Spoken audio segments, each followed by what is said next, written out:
In today's video, I'm going to be sharing with all of you a stock that is about to go insane tomorrow and why y'all should keep it on your watch list.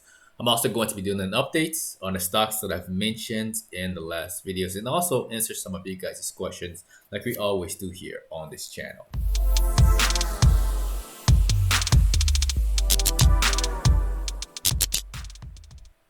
Alright, y'all. Now, before we begin, again, do not forget to annihilate the like button on your way in, and also don't forget to subscribe if you are new to the channel. Alright, so let's get right into it. So, right off the bat, we got the SPY, and so far so good. I'm not worried at all. I'm really not worried about the SPY. I'm not bearish at all. Not yet, at least. This morning there was the core PPI that was announced. I didn't even know it was gonna be announced until this thing started to spike at 7:30, and then I was like, oh, okay, so this makes sense. So what I told you guys in the last video was that I expect the SPY to run all the way up to here, right? To this red band at $415, right? Or 41.50 since we're looking at the futures. And it's not there yet. Today there was a little bit of turbulence, which doesn't really surprise me, but if you look really closely, there's a lot of buyers right here. All right, and this is not really convincing to me to be bearish, so it needs more time, right? It's either a trap or we just have to wait until it really starts to go sideways and then really like start to roll over. But right now, I don't have a reason to be bearish. Not right now. All right. Now let's look at the VIX, because the VIX is kind of interesting as well.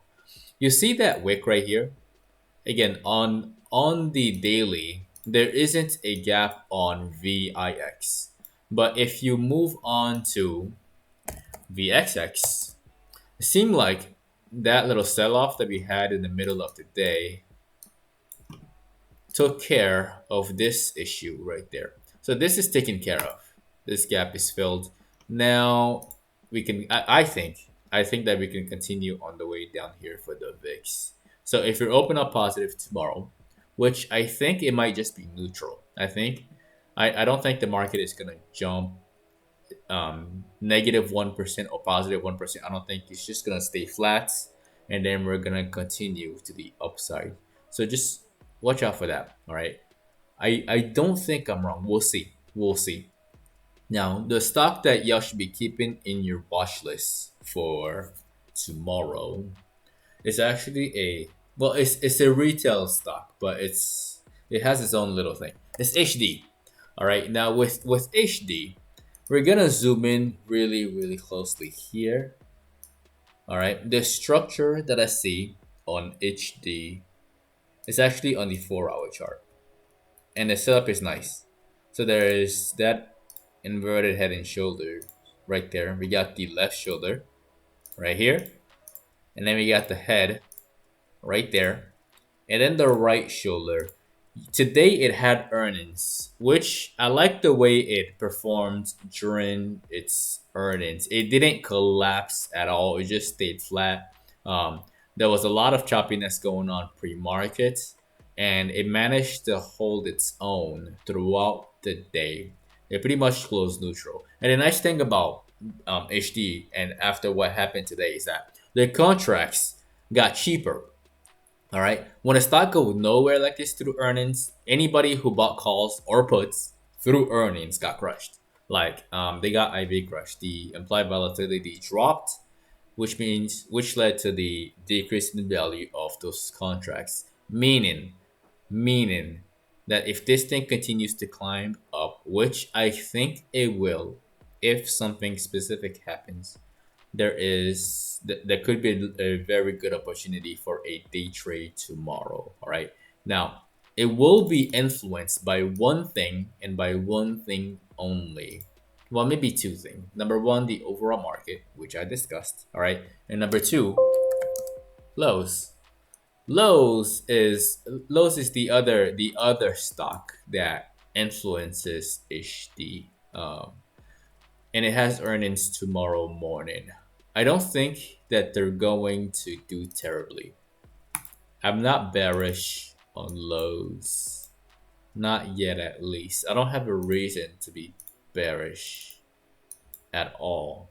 Um, Watch this one for a positive reaction on Lowe's would be fantastic for HD because HD contracts are a lot better because this one got a lot of IV a lot of IV priced in. So watch HD instead. If it opens up higher, which I think it will, I don't think we will see something like something like this. I don't think that's going to happen. It will be very devastating for not just the stock itself, but for the Dow Jones. All right. And right now we're kind of on an uptrend. So I don't expect something this nasty with the stock. Either way, there's an opportunity on there. So keep those two stocks, all right, HT and Lowe's, on your watch list for tomorrow. All right. Now let's do an updates on the stocks that I've mentioned in yesterday's videos. I told you that they were going to run. And unfortunately, I mean, it depends on when you got it. Like, unfortunately, I would just say fortunately. Fortunately, it jumped up. So anybody who had calls going into today, right, were able to pretty much make some money, collect some money, maybe leave some runners, right, and then they kind of like it pretty much went nowhere. Let's look at Netflix. So this is what I explained to y'all. All right, the doji right here, the PPI data caused it to kind of spike, and the doji instead of being down here came up to be here, which is fine.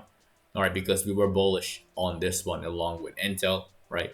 But if you look at it closely, so it jumps and then it just chops. So this right here is an opportunity to just take some money off because when a stock chops like this, the contracts lose value and you don't want to see the value of your contracts get crushed like that.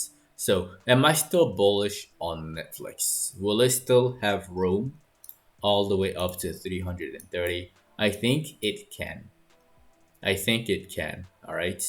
And the worst case scenario, I mean, this is the worst case scenario that I drew consolidation before we finally run all the way up to 330. We might see this long doji tomorrow. All right, and then Friday, Thursday and Friday might be good for Netflix. It's almost there. It's almost there. Everything about it is very very clean, and I don't have a reason to be bearish on it. I just don't. All right. So worst case scenario, it might just waste time and eventually get there. Best case scenario is gonna spike tomorrow. Best case scenario. All right, now the next stock is that I've mentioned in the last video was Meta, and Meta still looks fantastic. Like it's this is the calm before the storm. It looks pretty good. I can't short this. I don't want to short this. All right, eventually it's going to fail. It's only a matter of time, and I'm willing to bet that it's gonna be tomorrow. I think it's going to be tomorrow. I'm not bearish on the markets, and if you open positive, anybody who shorted during that drop and held puts overnight may not be too happy if we open positive. Like they will all want to cover their shorts and to sell their puts, and then the market will rally. So that's kind of what I'm thinking. So this one right here, I'm still bullish on it. If you have it, again, there isn't anything wrong with it in my opinion. All right, I think it's gonna get to 130 tomorrow.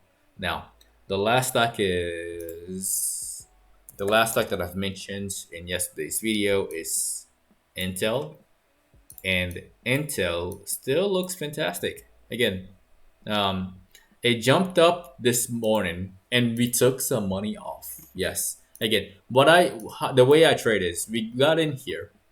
We got in here, we hold calls, we hold calls, we hold calls. And then during these little spikes, we take some money off the table, right? Because I don't like to hold anything through consolidation. I really, really don't. Like these spikes right here, we take some money off the table, right? and then again in the morning we take some money off the table. So as the stock continues to climb, we continuously take money off the table. That way, when these little drops happen, number one, the value of the contracts get crushed, which means that you can put the money that you took off at a higher price and put it back in at a lower price. Because this, when things like this happen, the contracts get negatively affected by the delta and also by the theta because we're moving forward in time. And theta has a negative effect on the contracts, especially when they're out of the money, right? So that's the way that I trade. I don't like to just hold things throughout. I like to take some money off as we move forward, right? And I don't think it's done yet. I think it's going to go all the way up to 33, 32.50. I don't have a reason to be bearish on it yet.